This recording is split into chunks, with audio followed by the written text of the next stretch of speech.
क्या ज्ञान बुद्धि के बिना एक श्राप है? सोचिए, क्या हो अगर आपके पास दुनिया की हर किताब का ज्ञान हो, लेकिन ये समझने की अक्ल ना हो कि उस ज्ञान का इस्तेमाल कब, कहां और कैसे करना है। चलिए, आज आपको चार दोस्तों की कहानी सुनाता हूं। एक गांव में चार ब्राह्मण पुत्र रहते थे। तीन दोस्त शास्त्रों और विज्ञान के बहुत बड़े विद्वान थे। उन्हें हर तरह की विद्या आती थी। लेकिन चौथा दोस्त, जिसका नाम सुबुद्धि था, ज्यादा पढ़ा लिखा नहीं था। हाँ, पर उसमें एक चीज थी जो बाकी तीनों में नहीं थी। व्यवहारिक ज्ञान, जिसे हम कॉमन सेंस कहते हैं। एक दिन तीनों विद्वान दोस्तों ने फैसला किया कि वो परदेश जाकर अपनी विद्या के बल पर धन कमाएंगे। उन्होंने सुबुद्धि को साथ लेने से मना कर दिया। ये हमारे साथ क्या करेगा? इसने तो कोई शास्त्र ही नहीं पढ़ा। धन कमाना इसके बस की बात नहीं। तभी सुबुद्धि ने कहा, मित्रों, मैं मानता हूं कि मेरे पास किताबी ज्ञान नहीं है, पर ज्ञान को सही समय पर इस्तेमाल करने की बुद्धि जरूर है। मुझे साथ ले चलो, क्या पता कब मेरी सलाह तुम्हारे काम आ जाए। बहुत सोचने के बाद तीनों दोस्त मान गए। चारों दोस्त एक घने सुनसान जंगल से गुजर रहे थे। तभी उनमें से एक की नजर जमीन पर पड़ी हड्डियों पर पड़ी। वो किसी जानवर का कंकाल था। अपने ज्ञान के अहंकार में चूर पहले दोस्त ने कहा, चलो आज अपनी विद्या की परीक्षा लेते हैं। मैं अपने मंत्रों से इस कंकाल को जोड़ सकता हूं। और देखते ही देखते उसने मंत्र पढ़े और बिखरी हुई हड्डियां जुड़कर एक जानवर के कंकाल में बदल गईं।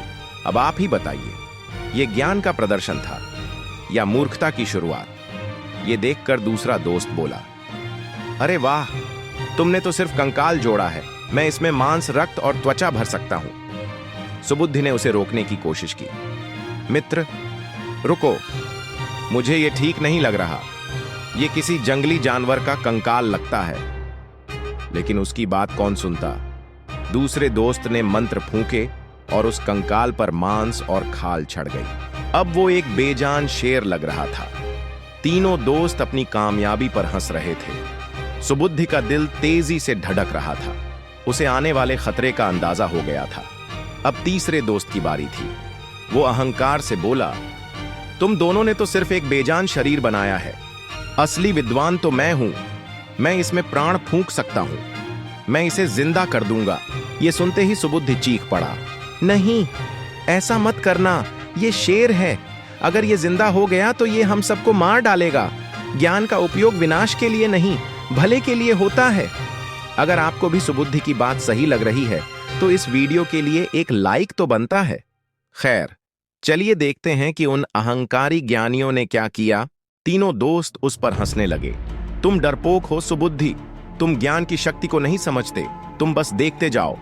सुबुद्धि समझ गया कि इन्हें समझाना पत्थर पर सिर मारने जैसा है। उसने हाथ जोड़कर कहा, ठीक है, अगर तुम्हें अपनी मूर्खता का प्रदर्शन करना ही है तो मुझे बस एक क्षण दो ताकि मैं इस पेड़ पर चढ़ सकूं। जैसे ही सुबुद्धि तेजी से पास के एक ऊंचे पेड़ पर चढ़ा, तीसरे विद्वान ने अपने मंत्र पढ़ने शुरू कर दिए। मंत्र पूरे होते ही उस बेजान शरीर में हरकत हुई। शेर ने अपनी आंखें खोलीं, एक गहरी सांस ली और फिर एक ऐसी दहाड़ मारी जिससे पूरा जंगल दहल गया। और फिर भूखे शेर ने वही किया जो उसकी प्रवृत्ति थी। उसने अपने सामने खड़े उन तीन महान ज्ञानियों को देखा और एक ही झपट्टे में तीनों को मार डाला। जब शेर खा पी कर वहां से चला गया, तब सुबुद्धि पेड़ से नीचे उतरा। उसने अपने तीन मृत दोस्तों को देखा जिनकी विद्या उनके किसी काम ना आई। तो कौन ज्यादा ज्ञानी था, वो तीन या वो एक जो जिंदा बचा? ये कहानी हमें सिखाती है कि विद्या से ज्यादा विवेक जरूरी है। ऐसा ज्ञान जो बुद्धि और सही गलत की परख के बिना हो, वो एक धारदार तलवार की तरह है जो चलाने वाले को ही काट देती है। क्योंकि असली परीक्षा किताबों में नहीं, जिंदगी में होती है। अगर आपको यह कहानी पसंद आई तो वीडियो को लाइक और चैनल को सब्सक्राइब करना ना भूलें। हम जल्द ही मिलेंगे एक नई कहानी के साथ।